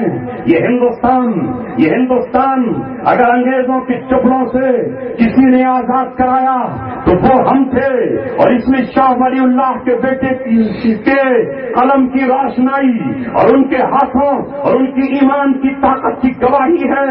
مسلم نوجوانوں، تمہیں تو پتہ بھی نہیں ہے، وہ مسجد جس میں آج تالا ڈال دیا گیا ہے، جس کا نام مسجد اکبر آبادی ہے، وہ مسجد اکبر آبادی بھی تھی جس میں بیٹھ کر شاہ ولی اللہ کے بیٹے شاہ عبد العزیز نے انگریزوں کے خلاف علم بغاوت بلند کیا تھا اور ہندوستان کے دارالحرب ہونے کا فتویٰ لکھا تھا، جہاد کا فتویٰ جاری کیا تھا اور ہندوستان کے مسلمانوں سے کہا تھا، اٹھ کھڑے ہو اپنے نبی کی طرح، اب ان فروغ خفافوں و سقالہ پہ عمل کرنے کا وقت آ گیا ہے، اب انگریزوں کے خلاف نکلنے کا وقت آ گیا ہے۔ تبھی تو انگریزوں نے مسجد اکبر آبادی پر بلڈوزر چلا کر اسے ڈھا دیا تھا اور اسے زمین پوش کر دیا تھا کہ یہاں سے ہمارے خلاف بغاوت کا بگل بجایا گیا تھا، یہاں سے ہمارے خلاف لڑنے کا اعلان ہوا تھا۔ یہ شاہ عبد العزیز کا فتویٰ تھا کہ ہندوستان سے مسلمان اٹھ کھڑے ہوئے، علماء اپنے مدارس سے باہر نکلے، امام مسجدوں کے حجروں سے باہر نکلے اور اپنی خانقاہوں سے ولی اور اپنی خانقاہوں سے پیر و مرشد نکلے اور انگریزوں سے اٹھ کھڑے ہوئے مقابلہ کرتے رہے، یہاں تک کہ ہندوستان کی دھرتی کو شورائے جوارہ بنا دیا۔ دوسری قومیں تو تھک کر بیٹھ گئی، انہوں نے تو یہ کہا کہ ہم میں مقابلے کی طاقت نہیں ہے، لیکن مسلمانوں نے سر سے کفن مانا اور سر سے کفن مان کر اس دن انہوں نے سانس لیا کہ جب ہندوستان کی گلیوں سے انگریز کا آخری بچہ اپنا پرچم چلا کر کے جا چکا ہے۔ یہ ہے ولی، جنہیں تم سمجھتے ہو ولی وہ نہیں ہے، یہ ہے شاہ عبد العزیز شاہ ولی اللہ محدث دہلوی۔ اب تم کو اور آگے لے چلتا ہوں، جب 1757 میں نواب سراج الدولہ شہید ہو گئے تو ان کی شہادت کے بعد ہندوستان سے انگریزوں کو نکالنے کا عزم و ارادہ سلطان حیدر علی اور ان کے بیٹے سلطان ٹیپو نے کیا۔ چونکہ یہ نواب بھی تھے، یہ ریاست کے والی بھی تھے، ان کی حیثیت ملک کے ایک حکمراں اور بادشاہ کی تھی۔ 1757 میں وہ شہید ہوئے، 1799 میں سلطان ٹیپو شہید ہو گئے۔ اس کے بعد پھر علم اپنے ہاتھ میں اٹھایا، رائے بریلی کی سرزمین سے سید احمد شہید اٹھے جو اپنی خانقاہ میں رہتے تھے، کل تک لا الہ الا اللہ کی ضربیں لگتی تھی، کب تک تفریحات پر الا اللہ پڑھا جاتا تھا، لیکن آج کہا نہیں، اب انگریزوں کے جبروت کو ختم کر دینا ہے۔ ان کے ساتھ کون نکلا؟ ان کے ساتھ وہ نکلے جنہیں آج ہم گالیاں دیتے ہیں، جن کے نام سے آج ہم چڑھتے ہیں، جن کے بارے میں آج ہم کچھ نہیں جانتے۔ ان کے منصب امامت پڑھ لیں تو ہمیں پتہ چلے کہ انہوں نے نبیوں کا کیا مقام بیان کیا ہے۔ اللہ اکبر! شاہ ولی اللہ کا پوتا شاہ اسماعیل شہید نکلے اور بالا کوٹ کی پہاڑیوں میں اپنے جسم کی خون کی ایک بوند زمین پر 1831 میں گوا کر یہ کہا کہ ہم تو چل دیے، اب ہمارے بعد یہ پرچم تمہارے حوالے ہے۔ لہذا اس کے بعد 1857 میں بہادر شاہ ظفر کے ہوتے ہوئے ہندوستان کی گلیوں میں اسی فتوے کی بنیاد پر اپنے ان اکابر کے نقش قدم پر چلتے ہوئے حاجی امداد اللہ مہاجر مکی نے وہی عمل کیا جو کل حضرت حسین نے کیا تھا۔ اٹھ کھڑے ہوئے، نکل کھڑے ہوئے اور کہا اپنے شاگردوں سے، نکل کر خانقاہوں سے ادا کر رسم شبیری کہ فقر خانقاہی ہے، فقط اندوہ و دلگیری تیرے دین و ادب سے آ رہی ہے۔ ہوئے رہبانی یہی ہے مرنے والی امتوں کا عالم پیری۔ لہذا شاملی کے میدان میں اپنے شاگردوں کو لے کر نکل کھڑے ہوئے اور یہ بتا دیا انگریزوں کو کہ یہ مت سمجھنا کہ حکمراں قید کر لیے گئے ہیں، یہ مت سمجھنا کہ سراج الدولہ کے بعد اسلام کا پرچم اب کوئی نہیں اٹھا سکے گا، یہ مت سمجھنا کہ ٹیپو کی شہادت کے بعد تمہارے مد مقابل کوئی کھڑا نہیں ہو سکے گا۔ اب خانقاہوں سے ولی اللہ کے نکلیں گے، اب درگاہوں سے اللہ تبارک و تعالیٰ کے چاہنے والے نکلیں گے، اور اس وقت تک تم سے مقابلہ کرتے رہیں گے جب تک تمہارے سورج کو غروب اور ڈبو نہیں دے۔ اے مسلمانوں، آپ کی بڑی خوبصورت اور سنہری تاریخ ہے، آپ کا شاندار ماضی ہے، آپ کو غم کرنے کی ضرورت نہیں ہے۔ اللہ تبارک و تعالیٰ آپ کا متولی ہے، ایمان اللہ تبارک و تعالیٰ نے ہم سب کو عطا کیا ہوا ہے، ایمان کی قوت سے ہم مالا مال ہیں۔ لہذا اللہ تبارک و تعالیٰ کا ڈر بیٹھ جائے، ڈر نکال دو۔ آج شیطان اپنی طاقت سے ہمیں ڈرانا چاہتا ہے، ہرگز نہیں۔ وہ پتھر آج بھی گواہی دے رہا ہے جو اجمیر میں ایک پہاڑ پہ رکھا ہوا ہے، کرامات اولیاء اللہ حق۔ ہم اولیاء اللہ کی کرامات کے قائل ہیں۔ ہم عقیدے کی کتاب میں پڑھتے ہیں کہ اللہ تبارک و تعالیٰ کے ولیوں کے ہاتھوں پر کرامات صادر ہوتی ہیں۔ جب اللہ تبارک و تعالیٰ کے ولی وقت کے طاغوت کے سامنے سر اٹھاتے ہیں اور نمرودی قوتوں کو للکار دیتے ہیں تو اللہ تبارک و تعالیٰ کرامات ان کے ہاتھ پہ ظاہر کرتا ہے، معجزات نبی کے ہاتھ پہ ظاہر ہوتے ہیں۔ ہزاروں دشمنی ہونے کے باوجود معین الدین چشتی اجمیری ختم نہ کیے جا سکے، قتل نہ کیے جا سکے، پتھر انہیں شہید نہ کر سکا، اپنے مقام پر ٹھہر گیا۔ ارے قرآن پڑھو، قرآن کہتا ہے جب اصحاب کہف نے اپنے دور کے ظالم بادشاہ کے سامنے کھڑے ہو کر اعلان حق کیا، اللہ تعالیٰ فرماتا ہے وَرَبَطْنَا عَلَىٰ قُلُوبِهِمْ، ہم نے ان کے دلوں کو باندھ دیا۔ اس پانی جب وہ کھڑے ہو گئے، وہ اٹھ کھڑے ہوئے، لہذا نکلے ایک غار کی طرف۔ اللہ تبارک و تعالیٰ نے کہا تمہیں کچھ کرنے کی ضرورت نہیں ہے، انتظام اب میں اپنے ہاتھ میں لیتا ہوں۔ 309 سال تک وہ اس غار میں سوتے رہے، آرام کرتے رہے۔ جب 309 سال کے بعد اٹھے تو اس ملک کا تخت پلٹ چکا تھا، نظام بدل چکا تھا، اب تخت شاہی پہ مسلمان فرما روا بیٹھا۔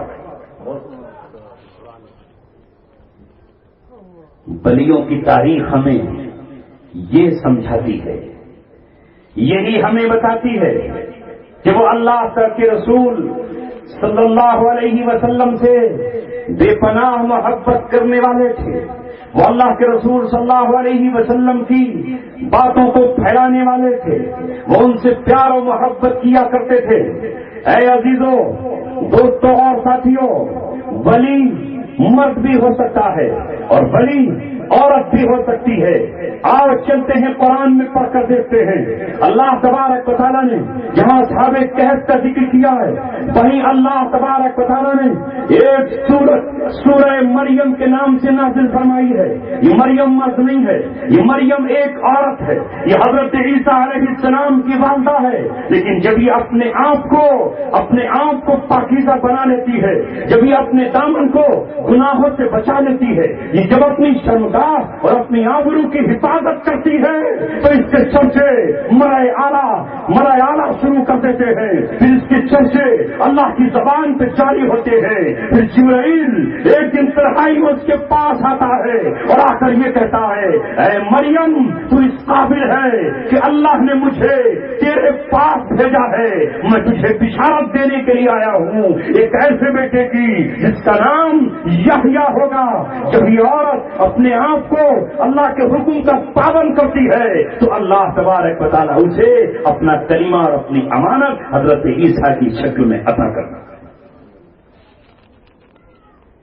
رابعہ بصریہ عورت ہے, کیا مقام ہے. فرعون کی بیوی آسیہ کیا مقام ہے. فرعون کے گھر میں رہنے والی بچیوں اور باندیوں کے سر میں تیل ڈال کر کنگھی کرنے والی اس باندی کا کیا مقام ہے. میرے دوستوں اور عزیزوں اور ساتھیوں, پہلی بات جو قرآن کی آیت سے ثابت ہوتی ہے وہ یہ کہ اللہ تبارک و تعالیٰ کے ولی ڈرتے نہیں, گھبراتے نہیں, اعلان حق کرتے ہیں. لا خوف, ان پر کوئی خوف نہیں, ولا یحزنون, ان پر کوئی غم نہیں, کسی چیز کے چھن جانے کا غم نہیں. الذین آمنوا, ایمان ان کی شرط ہے. وکانوا یتقون, اور وہ تقوی اختیار کیا کرتے ہیں. لہذا آج کی اس محفل میں یہ طے کر کے اٹھو کہ ولیوں نے جو ہمیں سبق دیے ہیں اس سبق کو ہم یاد کریں گے اور انہوں نے جو ہمیں تعلیمات دی ہیں ان تعلیمات پر ہم عمل کریں گے. وہ عمل کیا ہے؟ مثلا کوئی ولی سنت کے خلاف نہیں چل سکتا. جنید بغدادی کے یہاں ایک شخص سال بھر تک رہا یہ دیکھنے کے لیے کہ کوئی کرامات نظر آ جائے, کوئی مجھے کرامات دکھے. کئی سال کے بعد کہتا ہے مجھے کوئی کرامت نظر نہیں آئی. کہا کرامت کیا دیکھنا چاہتا تھا؟ کہ وہی جو ہوا کرتی ہے. آپ نے کہا کیا تو نے صبح اور شام دن اور رات میں کوئی کام سنت کے خلاف دیکھا؟ کہا نہیں. کہا اس سے بڑی اور کرامت کیا ہو سکتی. رسول پاک صلی اللہ علیہ وسلم گھر میں تشریف فرمائیں, آپ کی ازواج مطہرات سے کچھ صحابی آپ کا عمل پوچھنے کے لیے آئے کہ رسول اللہ صلی اللہ علیہ وسلم کی نمازیں بتاؤ کتنی پڑھتے ہیں. تو آپ صلی اللہ علیہ وسلم نے کی نمازیں آپ کی بیویوں نے کہا 5 نمازیں فرض ادا کرتے ہیں, تہجد پڑھتے ہیں, اشراق کبھی پڑھ لیتے ہیں اور کبھی چھوڑ دیتے ہیں, اوابین کبھی پڑھتے ہیں کبھی چھوڑ دیتے ہیں, اور چاش کبھی پڑھتے ہیں کبھی چھوڑ دیتے ہیں. اب ان صحابہ نے کیا سمجھا؟ تقالوہا, جو بڑی کم عبادت کرتے ہیں, اتنی تھوڑی عبادت. لیکن صحابہ بدگمان نہ تھے, وہ بدگمان نہیں ہوتے, وہ تو محبت والے تھے, عقیدت والے تھے. کہا آپ تو بخشے بخشائے ہیں, آپ تو بخشے بخشائے ہیں, آپ کے دامن پر خطائیں کہاں؟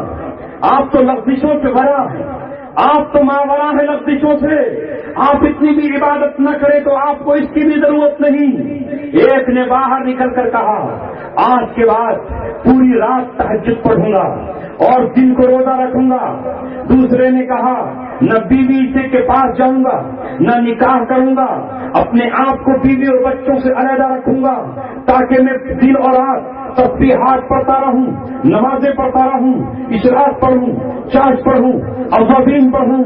آپ صلی اللہ علیہ وسلم نے ان کی گفتگو کو سن لیا باہر نکل کر آئے اور نکل کر آنے کے بعد کہا میں نے تمہاری گفتگو کو سن لیا ہے، تم یہ کہہ رہے ہو کہ تم آج کے بعد بیوی کو چھوڑ دو گے، بچوں سے کنارہ کٹ ہو جاؤ گے، اور تم یہ کہہ رہے ہو کہ دن کو روزہ رکھو گے اور پوری رات نماز پڑھو گے۔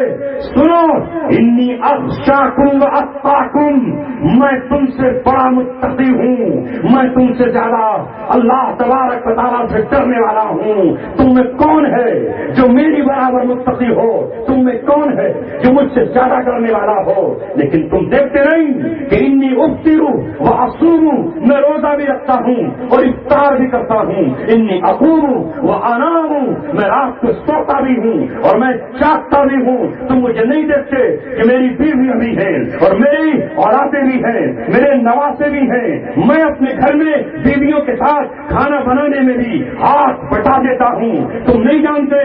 لہذا آپ نے لمبی حدیث بیان فرمائی اور لمبی حدیث بیان فرمانے کے بعد کہا فمن رغب عن سنتی فلیس منی، جو میری سنت پر نہیں چلا وہ مجھ سے نہیں ہے، جو میری سنت پر نہیں چلا وہ مجھ سے نہیں ہے۔ یعنی میں نے نکاح کیے ہیں تو نکاح کرنا میری سنت ہے، میں نے اپنی اولادوں کی پرورش کی ہے تو اولاد کی پرورش کرنا میری سنت ہے۔ میں بیمار کی عیادت کو جاتا ہوں تو بیماروں کی عیادت کرنا میری سنت ہے۔ میں نے جنازوں کو کاندھے دیے ہیں تو جنازوں کو کاندھے دینا میری سنت ہے۔ میں نے جنازوں کو، میتوں کو قبر میں اتر کے دفنایا ہے تو قبر تک جانا میری سنت ہے۔ لہذا آپ نے فرمایا لا رہبانیت فی اسلام، اسلام میں عیسائیوں کی طرح رہبانیت نہیں ہے کہ دنیا چھوڑ کر کے ندی کے کنارے جا کر بیٹھ گئے اور سوچ رہے ہیں کہ ہم تو ولی اللہ ہیں۔ لا رہبانیت فی اسلام۔ اور پھر آپ نے فرمایا وَإِنَّ لِبَدَنِكَ عَلَيْكَ حَقٌّ، تیرے اوپر تیرے بدن کا حق ہے۔ وَإِنَّ لِزَوْجِكَ عَلَيْكَ حَقٌّ، تیرے اوپر تیری بیوی کا حق ہے۔ وَإِنَّ لِعَيْنِكَ عَلَيْكَ حَقٌّ، تیرے اوپر تیری آنکھ کا حق ہے۔ محمد رسول اللہ ایک صحابیہ عورت کے پاس گئے، وہ رات کو انہوں نے اپنے آپ کو رسی میں باندھا ہوا تھا، ایک رسی اس کھڑے میں پڑی ہوئی تھی، دوسری رسی اس بازو میں پڑی ہوئی تھی۔ کہا یہ کیا کر رہی ہو؟ کہا اللہ کے رسول نیند آ جاتی ہے، جاگا نہیں جاتا، عبادت کر رہی ہوں، ادھر گرتی ہوں تو یہ رسی روک لیتی ہے، ادھر گرتی ہوں تو یہ رسی روک لیتی ہے، اس لیے اپنے آپ کو باندھا ہوا ہے۔ آپ نے کہا نہیں، رسی کو کھول دے، جب تک آنکھ جاگے تب تک عبادت کر، اور جب نیند آ جائے تو اللہم بسمک اموت و احیا کہہ کر سو جا، اور جب تو جاگے الحمدللہ الذی احیانا بعدما اماتنا والیہ النشور پڑھ کے جاگ جا، تیرا یہ سونا ہی عبادت ہے۔ اللہ کے رسول صلی اللہ علیہ وسلم نے ولایت کا یہ مقام بتایا کہ اللہ کے ولی رسول اللہ صلی اللہ علیہ وسلم کے طریقے پر چلیں گے۔ اس لیے نکاح کے موقع پر جب تمہارے نکاح پڑھائے گئے ہوں گے، جو لوگ صاحب نکاح ہیں انہوں نے قاضی صاحب سے ایک حدیث سنی ہوگی، النکاح من سنتی، یہ کارڈوں پر بھی آپ لکھتے ہیں نکاح میری سنت ہے، اور ایک دوسری حدیث کا ٹکڑا الگ سے لکھا جاتا ہے فمن رغب عن سنتی فلیس منی، جس نے میری سنت سے اعراض کیا وہ مجھ سے نہیں ہے۔ لیکن آج تو تم سمجھتے ہو، بعض جگہ تو ہم نے یہ سنا کہ کسی مسجد کے امام صاحب تھے، جب محلے میں یہ پتا چلا کہ ان کے آج بچہ پیدا ہو گیا تو کہا ان کو مسجد سے نکال دو، امام صاحب کے بھی لڑکا پیدا ہوتا ہے۔ یعنی یہ تصور ہو گیا کہ امام صاحب کو تو نکاح ہی نہیں کرنا چاہیے، ان کی تو اولاد ہی نہیں ہونی چاہیے، یہ کیسے ولی ہو سکتے؟ وہ تصور نکالو آج، اولیاء کی نسبت پر آئے ہو تو سمجھو جو محمد رسول اللہ صلی اللہ علیہ وسلم کے نقش قدم پر چلے وہ اللہ تبارک و تعالیٰ کا ولی ہے۔ اس لیے ایک بزرگ یہ بات احیاء العلوم میں امام غزالی رحمت اللہ علیہ نے لکھی ہے کہ ایک بزرگ کی بیوی کا انتقال ہو گیا. انہوں نے اپنے شاگردوں سے کہا میں آج کے بعد دوسرا نکاح اب نہیں کروں گا, کیونکہ اب بہت سارے مشوروں سے مجھے آزادی ملی. کبھی وہ یہ کام بتا دیتی تھی, کبھی وہ کام بتا دیا کرتی تھی. اب تو میں دوسرا نکاح نہیں کروں گا, لہذا اب پورا وقت اللہ تبارک و تعالیٰ کی یاد میں لگاؤں گا. لیکن اچانک ایک دن جب وہ رات کے بعد صبح کو جاگے تو اپنے مریدوں سے کہا میرا نکاح آج ہی کراؤ, کوئی بھی بیوی تلاش کر کے لاؤ, کوئی عورت تلاش کر کے لاؤ. مرید حیرت میں رہ گئے. حضرت والا کل تک تو آپ یہ کہہ رہے تھے کہ اب میں دوسرا نکاح نہیں کروں گا, یہ آج آپ کو کیا ہوا, یہ دیوانگی کی باتیں کیوں کر رہے ہیں؟ کہا تم نہیں جانتے, میں نے خواب میں دیکھا کہ فرشتے آپس میں جھگڑ رہے ہیں. کچھ فرشتے یہ کہتے ہیں کہ اس شخص کے اعمال ہم انہی دروازوں سے لے کر جائیں گے جن دروازوں سے کل لے کر جاتے تھے. تو دوسرے فرشتے کہتے ہیں نہیں, وہ دروازے بلند ہیں, وہ عظمتوں والے ہیں, اب اس کے اعمال ان دروازوں سے نہیں جائیں گے, کیونکہ کل تک اس کی بیوی تھی اور اب اس کی بیوی نہیں ہے. اس کے مقام اور مرتبے میں فرق آ گیا ہے, لہذا اب اعمال کم درجے والے دروازوں سے جائیں گے, کیونکہ کل تک کی بیوی کی تکلیفوں پہ صبر کرتا تھا. اللہ اکبر.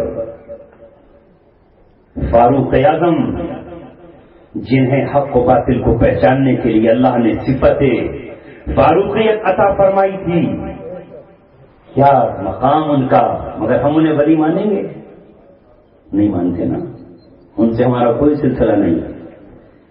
ایک دن نکلے, بات ختم کرنے جا رہا ہوں, ایک دن نکلے, وہ آج کے حکمرانوں کی طرح نہ تھے.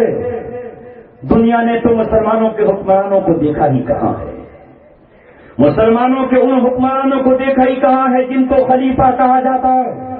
مسلمانوں کے سامنے یا دنیا کی آج دوسری قوموں کے سامنے تو بادشاہوں کی زندگی ہے, انہوں نے وہ دور دیکھا ہی کہاں ہے. عمر ابن خطاب جب دنیا سو جاتی تو رات کو نکلتے, آج کی رات جب نکلے تو ایک گھر کے پاس کھڑے ہو گئے, اس لیے نکلتے تھے کہ کسی گھر سے کسی کے کراہنے کی آواز تو نہیں آ رہی, یا کسی کے گھر سے رونے کی آواز تو نہیں آ رہی, کسی کے یہاں سے کوئی غلط آواز تو نہیں آ رہی, چور تو چوری نہیں کر رہا, کوئی ڈاکے کا منصوبہ تو نہیں بنا رہا, خود نکلا کرتے تھے.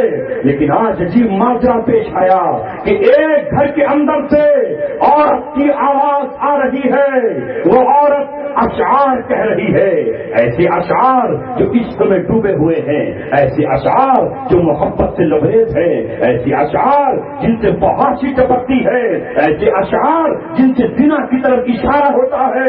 حضرت عمر تھرا گئے, کانپ گئے, دروازہ کود کر اس کے اندر داخل ہوئے کہ میری حکمرانی میں, اسلامی خلافت میں یہ بے حیا اشعار اس عورت کی زبان پر کیسے جاری ہوئے.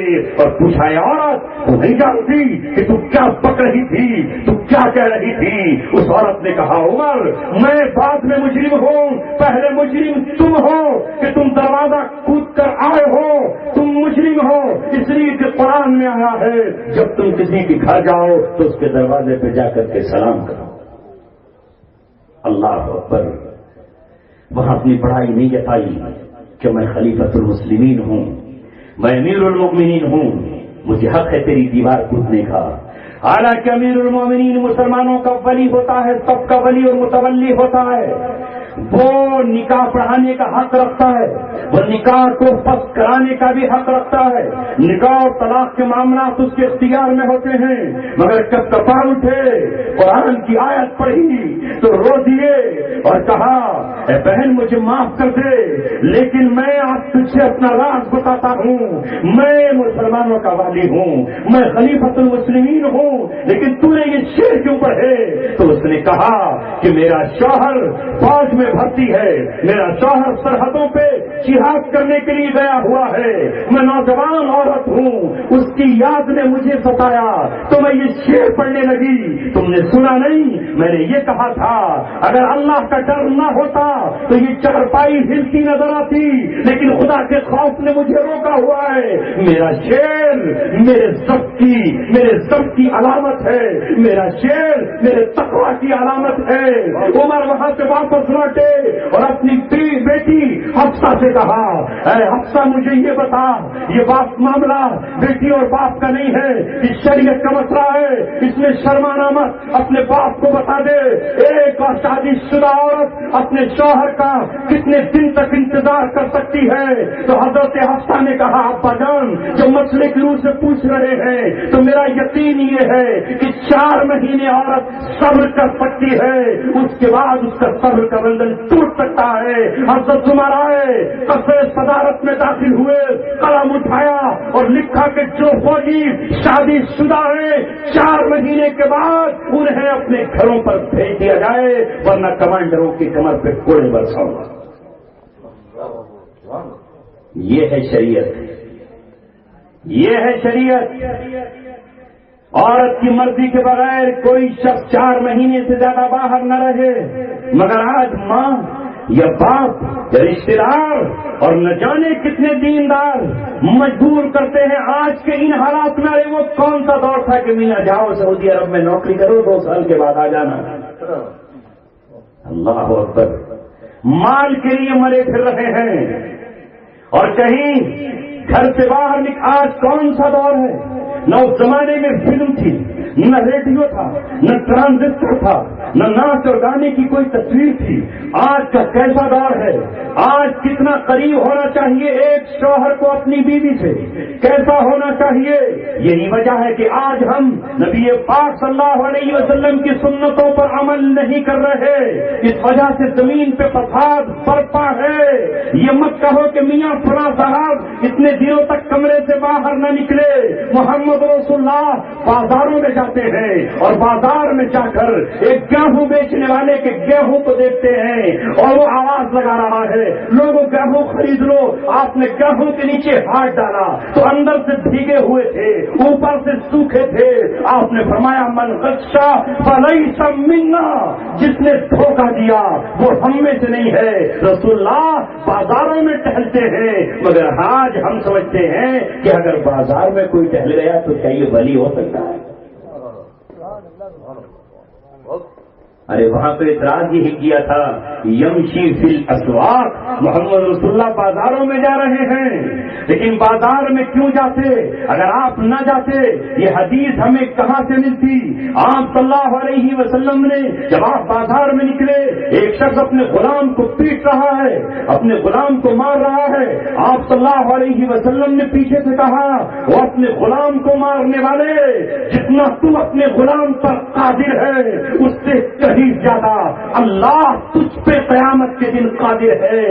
یہ آواز سنتے ہی کوڑا نیچے گر گیا, کیونکہ یہ آواز محمد رسول اللہ کی تھی, ان کے محبوب کی تھی, جس کی بات کا وہ انکار نہیں کر سکتے تھے.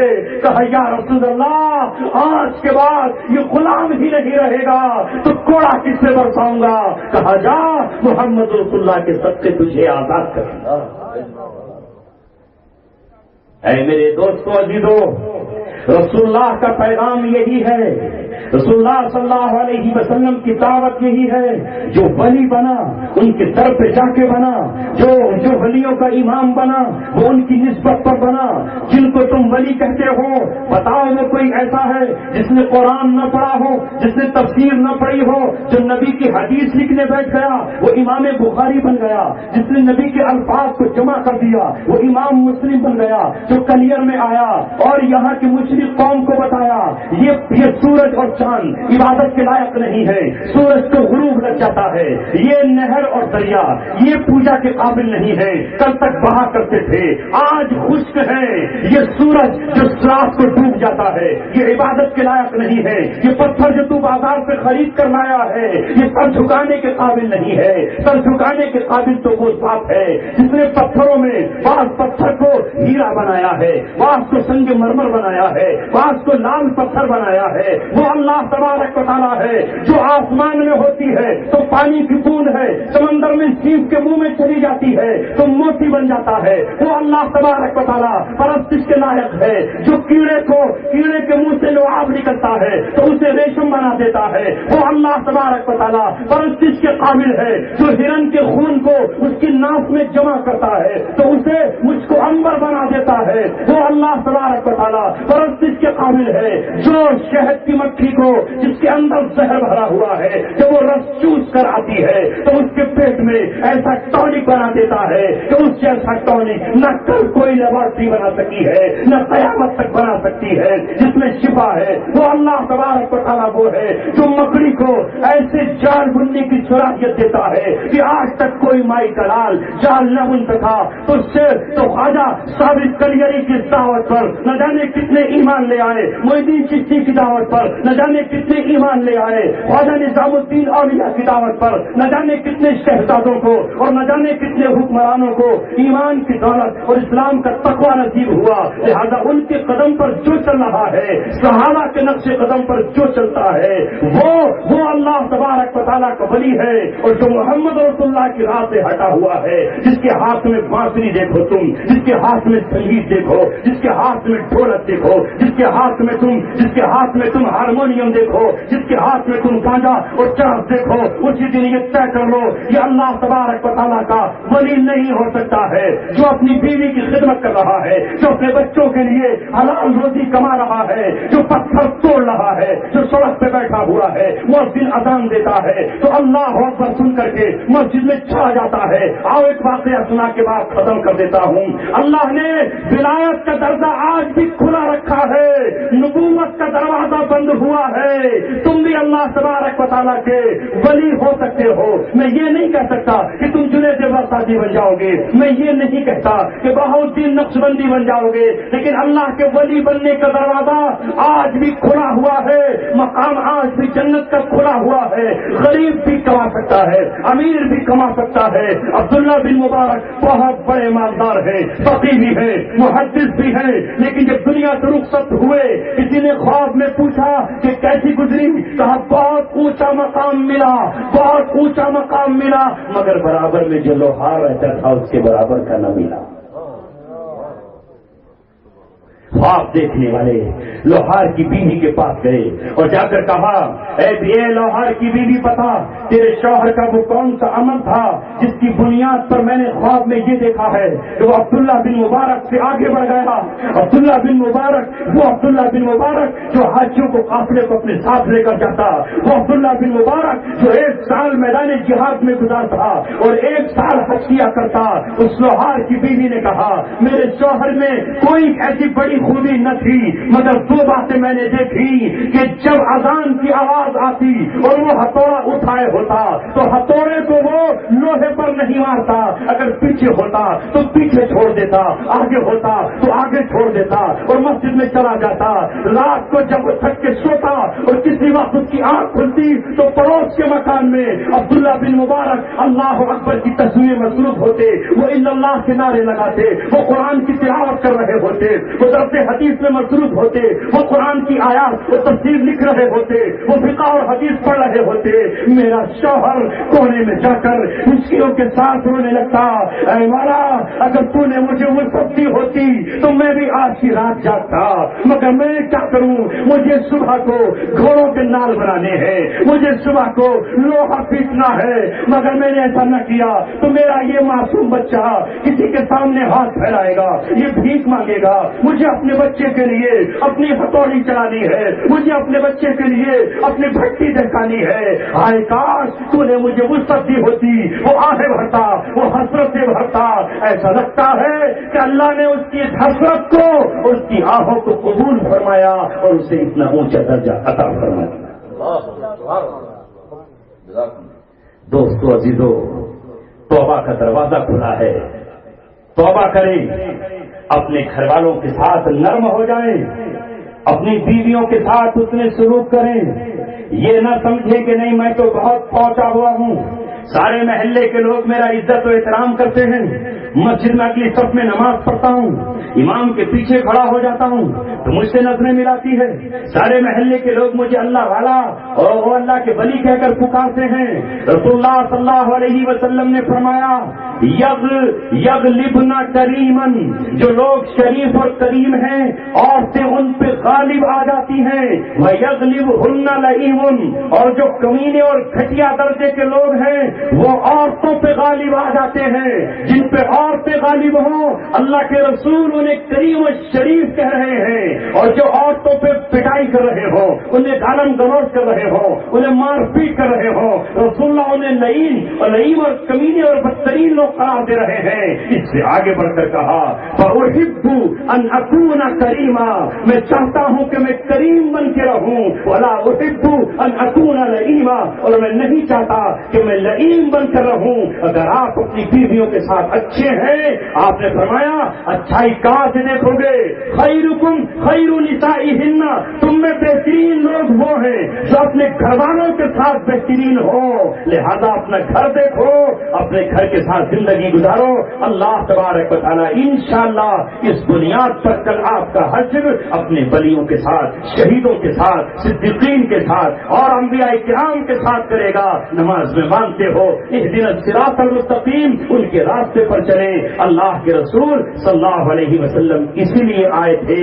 رہ جاتی ہے ایک بات جو مجھ سے وہاں عبد الوحید صاحب نے کہی تھی، آج میرے دوستو ہم معمولی باتوں کو افسانہ اور ہوا بنائے ہوئے ہیں۔